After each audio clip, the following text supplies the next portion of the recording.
mesmo operado do olho, ele está nos espiando aqui. Então, nós agradecemos a todos os presentes. E acredito que todos nós somos importantes porque estamos encarnados ainda, né, gente? Vamos prestar atenção nesse horário de hoje, que talvez tudo isso que as meninas falaram não vão repetir nos nossos ouvidos. Mas pode calar a nossa voz na hora que precisarmos, né?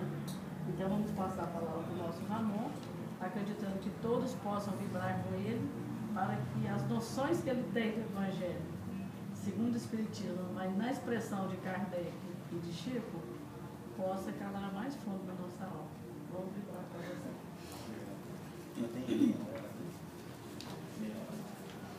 Pode ser? Eu posso ficar em pé? É melhor. Eu consigo ver todo mundo melhor, né? Então, boa noite, meus estimados irmãos, minhas estimadas irmãs. Que o nosso Mestre Jesus nos ilumine e nos dê a sua paz. Na verdade, eu que tenho que agradecer o convite, porque é sempre uma honra, uma grata satisfação poder vir aqui e colaborar nesse local onde o Chico trabalhou um largo período da sua existência, né? E até hoje a gente sente essa energia positiva, né, que ainda fica impregnada nas paredes aqui. E ainda mais com a presença dos nossos amigos aqui, parece que se intensifica ainda mais, porque é justamente isso que você comentou, a questão da amizade, ela reforça o que é de bom dentro de nós, né?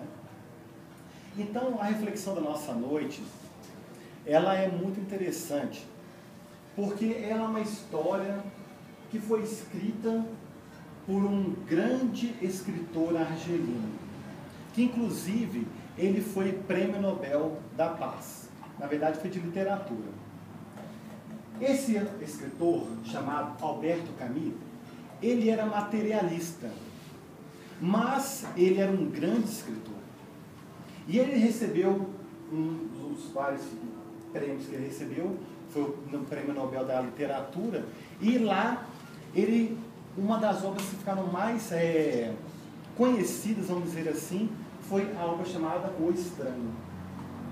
E como é que contava mais ou menos essa história? Na verdade, essa história, essa pessoa, é um biótipo, um estereótipo, uma pessoa que perdeu a razão da existência, perdeu o sentido da vida. E é interessante notar, porque ele era uma pessoa amarga e depressiva.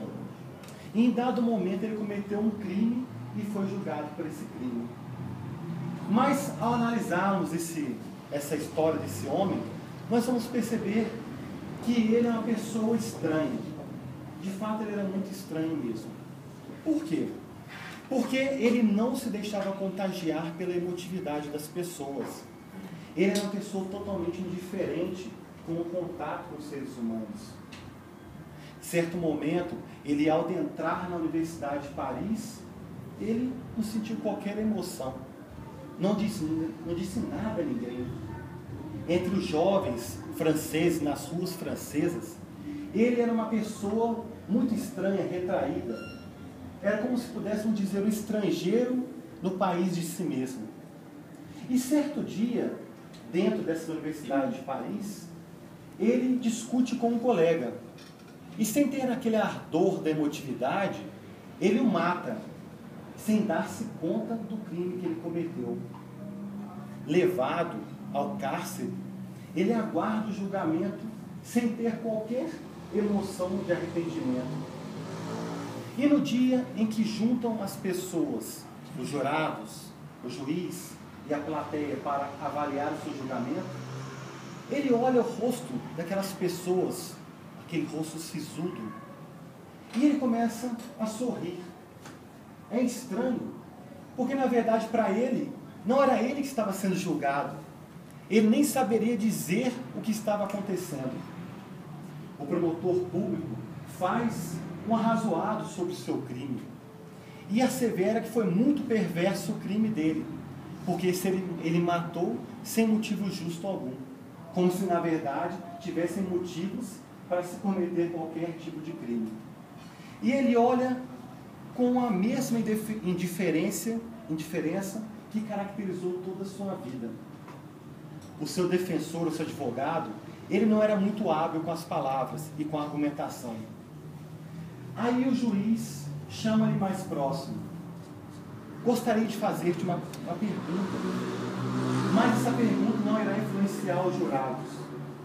Eles certamente vão discutir entre eles, e logo que eles tragam o veredito, eu lhe proporei as minhas questões. E realmente, passaram-se alguns minutos, depois quando retornou os jurados e entregaram ao juiz a anotação daquilo que eles chegaram à conclusão, o juiz pergunta: você se arrependeu do crime que praticou? E ele tem uma expressão interrogativa e diz: não, meritíssimo, eu não me arrependi. Mas se você tivesse uma nova chance, matá-lo-ia? Sim, eu o mataria. Agora o juiz, dominado pela fúria, abre o papel e em todas as 3 interrogações, o jurado diz que ele era culpado. Então o juiz decreta-lhe a pena de morte pela guilhotina. E ele olha com a mesma indiferença, sai dali sem sentir qualquer coisa, vai para o corredor da morte e lá aguarda o dia da execução. À véspera, um sacerdote católico acerca-se e propõe uma confissão, para que ele pudesse receber o perdão de Deus.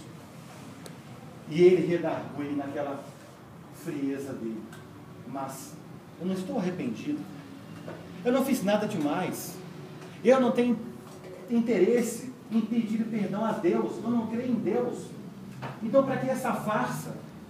Eu não tenho medo da morte, porque eu nunca tive medo da vida. E o sacerdote católico sai